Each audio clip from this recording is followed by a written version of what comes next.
So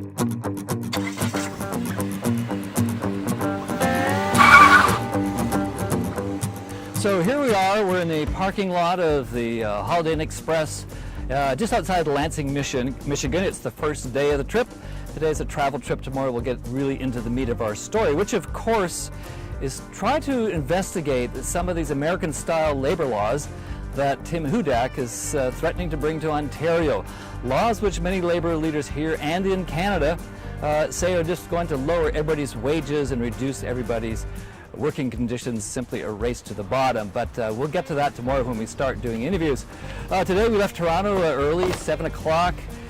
We headed for the border crossing at Sarnia. It's not a simple thing, you might like to know, trying to cross the border if you're a camera crew. There's a lot of paperwork involved. You have to declare every single piece of equipment you're carrying. You have to put it into a document. You have to check it in at both the Canadian and the American borders. If you don't do that, you're going to have a lot of trouble getting back into Canada with that equipment. So that took us about an hour and a half. By about 1:30 we were on the road and headed towards Lansing. But on the way we saw a sign that said Flint, Michigan. And we decided to take a jog into Flint. The reason being that Flint is really a textbook example of a place that really tells you a lot about what's happened to unions in America in the last 20 or 30 years. Formerly, about 30% of workers in America, in the USA, were organized. Now it's 9%. And with Flint, what happened there to start with was that the big automakers, the big American automakers that used to be the backbone of Flint, all discovered they could get workers cheaper in Mexico. And they moved a lot of that production down to Mexico. So that really took the good out of Flint. And today, as we traveled through that city, we saw the results of that. Home after home, boarded up, gutted, occupied by people that used to work at some of these plants, people that used to have good paying jobs that could support their families, good union jobs, and now most of those union jobs have disappeared. Not just fled someplace else, but actually disappeared into Mexico or into other parts of the United States of America.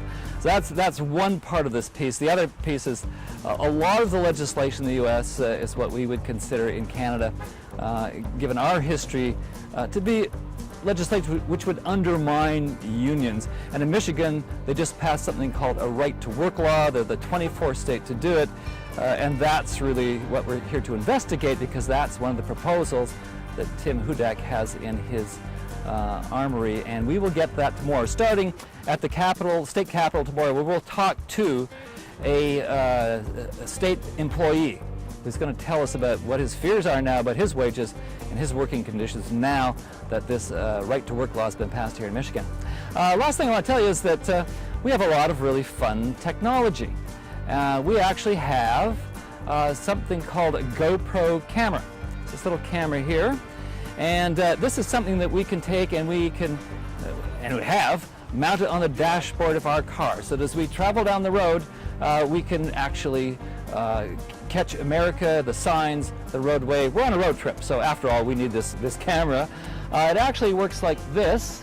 So if I was to shoot it this way, which is what I'm doing right now, you'd see this rather distorted image.